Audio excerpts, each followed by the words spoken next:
Hey guys, Popcorn 245 here, and it is day 5 of the 245 Days of Popcorn. And in today's video, I started a conversation with the Madness Discord and the Madness Club, link in the description, about labels, the ones that we kind of affix to ourselves, as well as the ones that kind of get applied to us from outside, and how companies and other organisms kind of try to use those things in order to drive our decision making skills, and maybe kind of the ramifications of some of those things if we don't get a better understanding. So hopefully you like this format, and if you do, give it a like, and yeah, enjoy.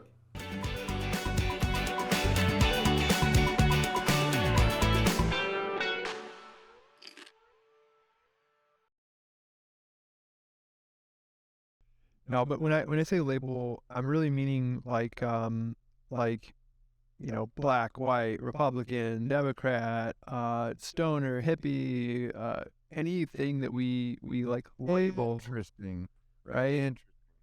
So my question to you guys would be, do you feel that labels are something that have been advantageous for you, or do you feel like there's something that has been detrimental?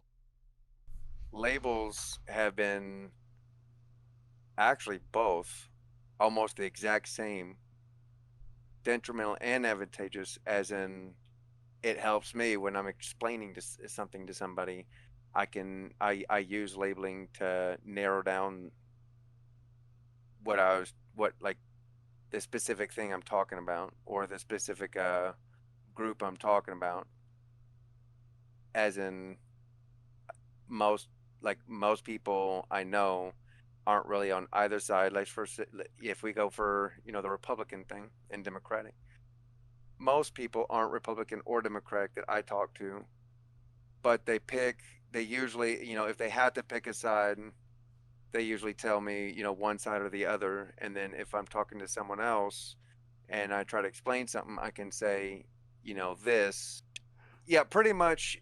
If you need to say something about it generally, then it'll help. If you need to say something about it or label something specifically, then labels become disadvantages unless you have very, very specific labels. I'll just speak from my experience, I guess. I I generally don't like to label myself, like in politics or in life. I'm just kind of living my own life. I don't want to bother nobody. I I don't want other people to like bother me. Like, people could do whatever they want as long as they're hurting nobody, then I'm okay with it. But I know people often like label me as like a foreigner, especially in a small town. Like, sucks because it does feel like everything I do is like under a microscope. Like, they see me do something bad and they would just assume like, oh look, all Asians are like this. Yeah, it's like you cut off anybody in traffic and they Yes. immediately go, Asian driver. Right. Like, no. Good luck, everybody else! It's Yeah, like, they just always assume that like whatever's in my trunk is Mhm. shit and a brick of cocaine and it's duct tape closed. It's cocaine. Cocaine. What? Just a lot of sugar, man. Cocaina. No. Flour. Yeah, I know. It's like Yeah. you can't ask for a cup of sugar from your neighbor. That's the words. He was running the drugs across the lawn. Like, what a maniac. You should have seen the cop the other day. I said I have a bunch of coke in the back and they arrested me. Like, what? I didn't know Coca-Cola was illegal, Yeah, but alright. jeez. Some people. But yeah, it feels like everybody in town like knows me, knows my family. Like, we own the Chinese restaurant in town, so everybody kind of knows who we are, even though I don't know who they are. So I kind of have to be like, careful not to do anything bad. That's a very unique one because, like, your label is being affixed, and because no one else around you shares any labels, it's like it leaves you like sticking out like a sore thumb. Exactly. That's Yeah. So I always got to be on my best behavior. Can be bad and good in the sense that if you're using it as a descriptive term, then it helps convey information quickly. Like if you don't have a lot of time and you say like, there was a black guy who, I don't know, gave me a high five. Like you can kind of generalize what happened in this story. And then like with like, I don't know, police sketches and shit. That's always good for that because then you can get a general idea quickly. But it's also detrimental, I think, with when you use it. It's about the way you use it, right? Because if you use it to come up with assumptions about somebody or be judgmental in some way, then I think that's a detrimental way of how labels are used. Yeah, so like handle is all right, but using it to like beat the shit out of somebody probably not the best way to use that handle. Do you guys feel that because like for instance like that you could you might be from a specific part of a country, or you might be a subset, kind of what Darren was broaching at earlier. It's like there's kind of like the sub labels under the labels, and it's like I feel a lot of times we have this problem where we're so obsessed with giving people the general idea. It's like I gotta hurry up and convey this idea, and so we give this ultra high level label that robs a lot of meaning, and it's kind of like a thing of safety of like if I just say I'm black, I don't have to say that I'm from Nigeria and that all the things that come along with that whole like the whole backstory behind that, or if like or people being like, well, where in Africa are you from? And it's like what I'm saying, like it's just kind of like it's like a shorthand, and much in the way that like kind of what Darren was broaching earlier. It's like you just say I'm Democrat or Republican. It's like the easiest way to just like easily give people a bucket to just throw you in, so that they can just like generally get an idea and then move on their merry way. Yeah, like a description, like just to give a bunch of information quickly. Absolutely. Even if it's not perfect, obviously. Yeah. And that's I think the struggle that we're kind of having is that we're kind of overgeneralizing in certain areas where it's like we can't seem to want to have like an actual nuanced conversation about certain things, and so we're so willing to like just throw it to a label. It's like LGBTQ. It's like, okay, we've got 4 different groups with 4 very different identities, and they should not be like. There's a Jim Jeffries stand-up bit about this exact thing, of like I support all of these movements, just not together. It's like this person over here is a man who doesn't want a dick. This person over here is a woman who wants a dick. They're not the same. That's not the same thing. So LGBTQ is like not a helpful label in order to help you actually have a nuanced discussion about like this. I'm queer, and queer comes with a very specific set of problems or whatever. You know what I'm saying? Like I'm not queer, but it's just the idea of that is like, oh, okay, well, and I feel like we have a lot of stuff like that kind of happening, where like we're getting shook and pushed so much socially. Into just giant groups. Yeah, like what Darren was saying. Yeah, he used to say like, oh, I'm Catholic, or I'm Protestant, or I'm this. Or now people are just like, I'm Christian. You're like, what kind of Christian? Like where is which Christian are we talking here? Because like that's the difference between you hold rattlesnakes in the air and like not eat pig or something. Like so we gotta know what sect of Christianity we're talking about here. I guess that kind of brings us to the topic of community, right? Like we humans, we want to feel like we belong. We want that sense of belonging. And I thought about this a lot, like growing up in America, like I don't feel like I belong with either community, the Chinese community or the American community. Like obviously I'm not white, so I'm always going to be seen like a foreigner. But then I grew up in America, so my Chinese isn't that good. So when I went back to China, I couldn't even speak Chinese. And then like they start speaking Chinese to me, and I was just like, oh, sorry, I don't speak Chinese. And they're like, oh, you're an ABC. It was American born Chinese. Oh no. Yeah. And it's just like I always feel like I'm like a fish out of water. Like I don't know, I don't belong anywhere. It feels that way. This kind of sucks. I don't know how deep you want to get to this conversation, but so I think that Sean and I are Americans. I think that we would fit in if I feel like there's like a hidden like connotation in society that where they're like trying to separate us all. Yep. And I think that it gets to your head. It's like it's the same thing with labels, right? If you get constantly called a pothead, you're gonna maybe start acting like a pothead. There you go. Like, you know, if you get called lazy every fucking day of your life, you're gonna start being lazy, or maybe you'll be more likely to be lazy. So I think that like the more they tell us that we're separate because you're not white, that means you're not American. Like, that's what is gonna hurt you. Hurt us all in the end. Because like Sean is an American, I'm an American. That's what matters most. It doesn't matter what you're. Exactly. I was from my grandfather was from great grandfather was 100% Irish, migrated from Ireland. So like I'm not American. I was not born here. You know, I'm born here, but I'm like it's the same shit. Just because I have an easier time fitting in because I look the part doesn't mean that like I'm any more American. You know, I was just as hated. You know, before it was Chinese people, before it was Mexicans, it was Irish people, and before us it was Italian people. And so it's like whatever the new poor migrating race is at the time is applied these labels, and they're just like they're taking our jobs, they're lazy, they drink too much. It's like whoever it's always punching down. It's always like like you're not American, you're not part of this. You don't deserve this. It's like, well, what did you do to deserve to be here? Just because you got squirted out of your mom's pussy when we were here? Good for you. And you two both were too. So it's like that doesn't even make your argument still doesn't stand. So when people, even if they play around, even like if they say, "Oh man, I'm stupid," or if they say something like that constantly, they will start to subconsciously start feeling like they're actually stupid, even if it's them just playing around and calling themselves stupid.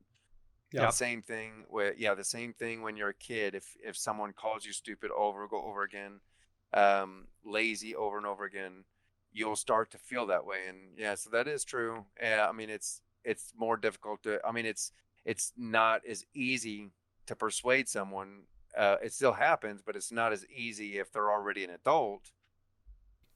It's this idea of like a label is only useful as a descriptor, and the problem is that I feel like most people are kind of what Sig was pointing out. Is like they use that label, and like Sean was saying, like they kind of use that label to kind of define you from the outside, and then beat you over the head with it until you succumb to the label, and then that label is also used to kind of like rob you of personal identity. Like Sean's saying, they look at you, they nitpick, they try to.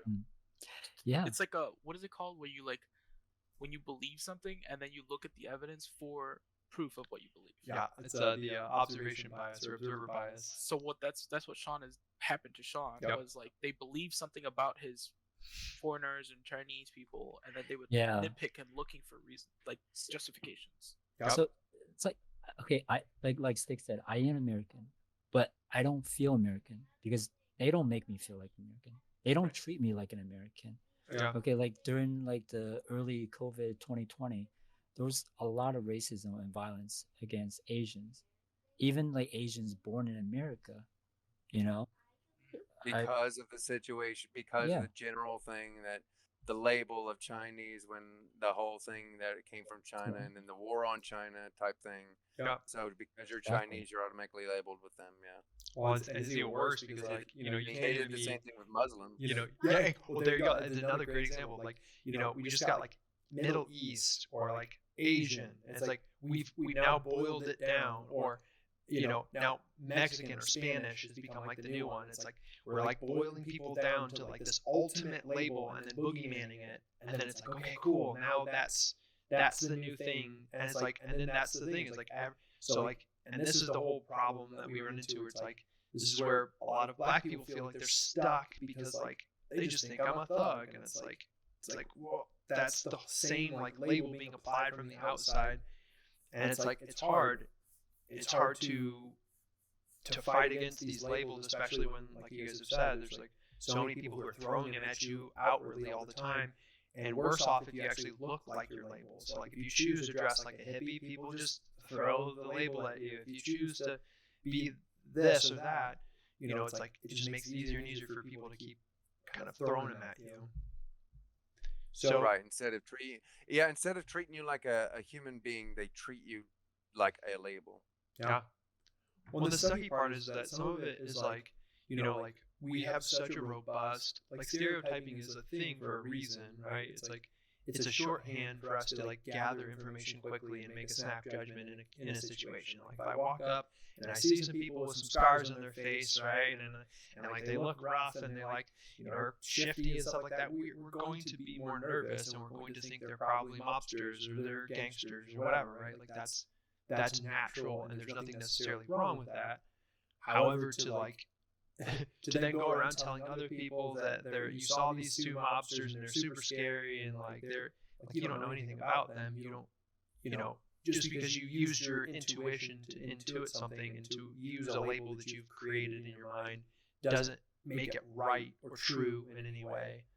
And so it's like you don't have a right to like wield that, so to speak. Well, everybody, you shouldn't force your judgment upon anyone else. Yes. Yeah. And that actually brings me to the final point, and that's the other part of what I want to broach about this whole topic, is we're still in the throes of the whole Dylan Mulvaney Bud Light fiasco, right? And I feel like there's this giant debate going on about trans rights or about chicks with dicks, bullshit like that. And like, I feel like what's being missed is like a broader conversation or an actual conversation about this, about the idea that the problem here with this whole thing wasn't the fact that it's like, oh, it's just fucking Dylan Mulvaney or it's this or it's that. And like, I feel like the real story that's going on here is that there comes an outrageous point where we lash back at all these companies for using these labels as something to grab onto to make their profits. And like we already had like some court battles go on about treating organizations as people and stuff like that in court cases and all these different things. And we've really been like, and now social media allows these companies to have like parasocial relationships. Wendy pretends to be a person, Burger King pretends to be a person, Taco Bell pretends to be a person. They all they all like talk to each other like they're real people online and all this stuff. And so, and now they're using these labels, like famously they lashed back against the Burger King had a emotion campaign where they would like, they had the sad meal and the whatever meal, like it was a pun off of the Happy Meal from McDonald's, but they were like using emotions and hashtags or whatever. I can't remember the exact issue, but it's in that similar vein where people felt like they were taking this label of being depressed or being this or being that, and you're now using that, co-opting it and using it as a marketing tool in order to sell things. An emotion, for one, it automatically makes humans feel more sympathetic toward that, even if it is just a company.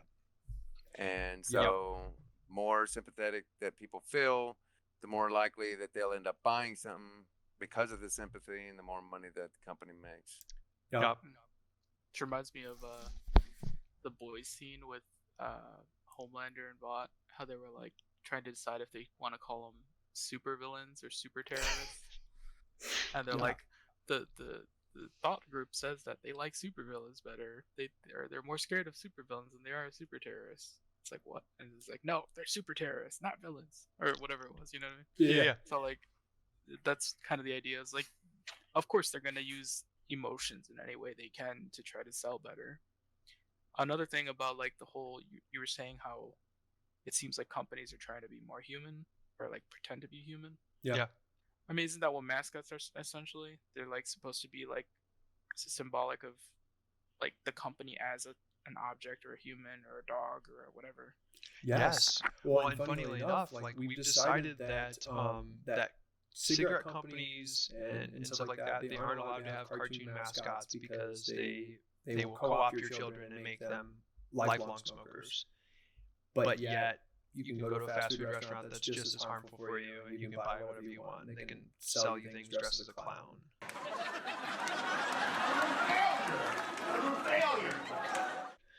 So So with that being the case, what are you guys' thoughts about like brands and using things like being Asian, being Black, being Spanish, being whatever? Like what are you guys' thoughts about like that general topic and like do you feel like it's kind of overextending itself? This is something that I noticed. A lot of my ads, like on YouTube or on whatever websites, like these commercials, there's always an Asian guy in there. I think it's like Google targeted ads. I think, I'm not sure because I You nailed it! That's actually part of this video. I mean, every company ever does that. Yes. Well, and it's actually how the systems, the algorithms are built. The very first thing they do is they figure out from what you like your demographic data. So they'll figure out your age range, your color of your skin, and then they'll figure out like some general like left-leaning, right-leaning, and then they'll also figure out like interests. And so then they can spin you a specific ad for a product, and then they know your demographic, so they'll get an Asian guy to stand there, and they'll have him do it in your fucking dialect and all this different stuff, and they'll feed you that fucking ad in your feed.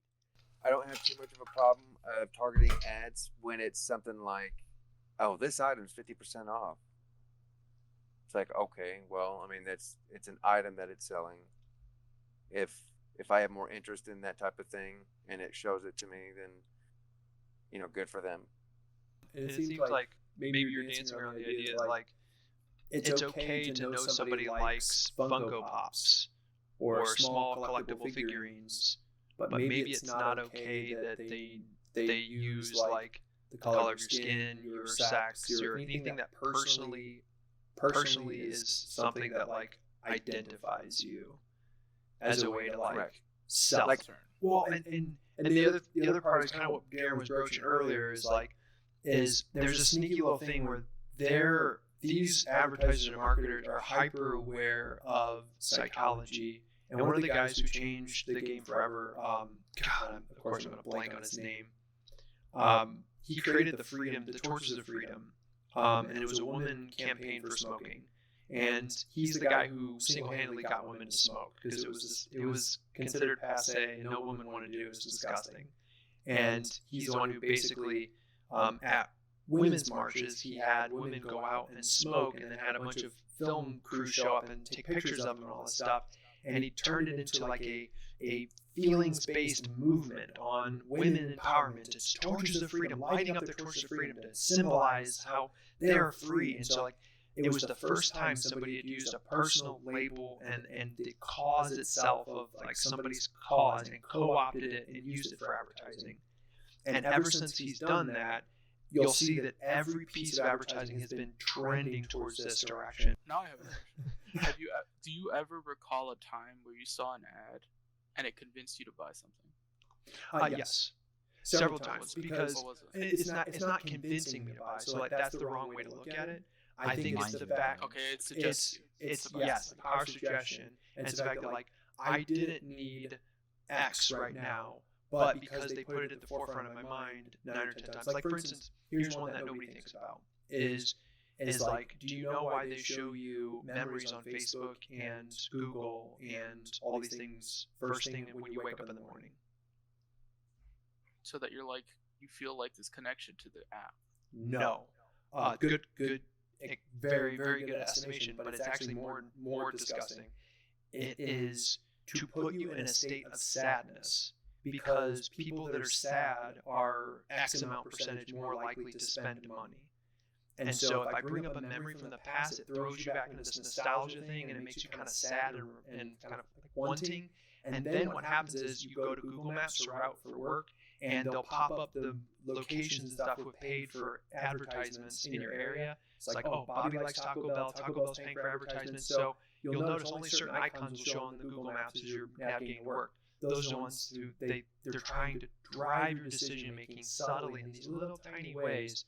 I'm going to get you in an emotional state, and then I'm going to put something in front of you that you use to coax your mental state. I'm going to give you those two things, and like, yeah. So it's like that's again where all these things are being used and mechanized. And this is where I'm going to broach on this subject in a future video about AI and stuff like that, because it's like that's really where this ends up going. Is like my fear is that because we've developed a label-based system where we're labeling, tagging people, and then we're like driving these systems to like capitalize on their impulses, that my fear is, would be, it'd be really bad if we built a society like that, and then we built a robot who then we're going to give the control over, and that's what we're training them to do, right? Like, the only thing we're going to train these robots to do is how to capitalize on people's impulses, and that's the Skynet situation in my mind. You know what I'm saying? Like, that's the part that scares the shit out of me, is that we built this really terrible system. No one really understands how or why it works, and then we're about to hand the controls over to robots who are going to be way better at pulling those strings than people are.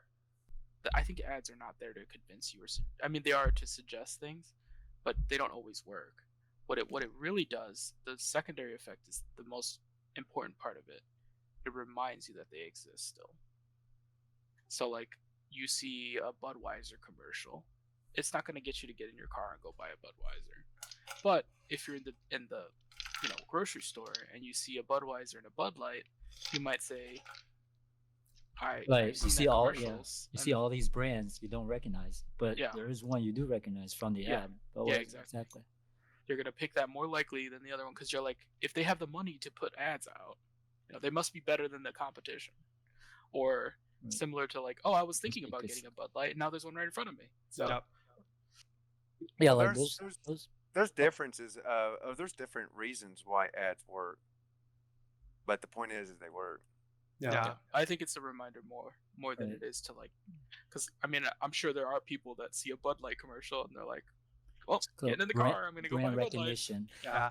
Well, especially alcoholics. And I want to be really clear. Like, my thing is like, I definitely am anti-advertisement as much as we can go. I really like word of mouth, and I like the idea that like, the best things that I've ever experienced in my life have been from somebody who's experienced something and they've told me about it, and then I've experienced it and it's been good.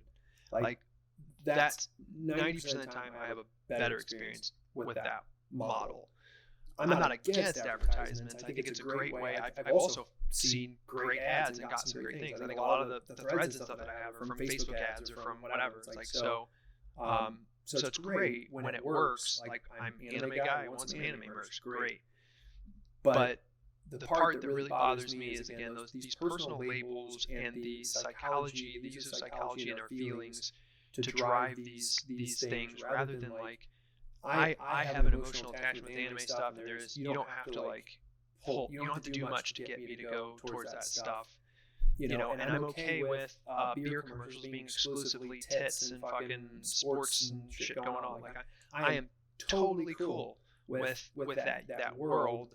It's like the part that really worries me is the fact that like, we as a society often rush to attach labels to ourselves and to become gay or this or that, and we like wave a flag and like we allow everyone to identify us, and then we like call out in the media all the things that attach this label, and we're like, yeah, label, and then like kind of not realizing all the ways that those labels kind of like hand power over to these people, to other people, right? To like beat you over the head with your advertisements or stereotypes or all these different things that we've kind of hit on here tonight.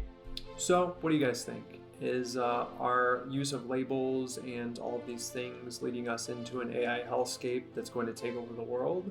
Or do you guys have more of an optimistic approach, or think that there's not really a problem at all? Maybe it's fine that we use these different labels. Let me know in the comments below, and see you guys tomorrow. 2, 4, 5, out.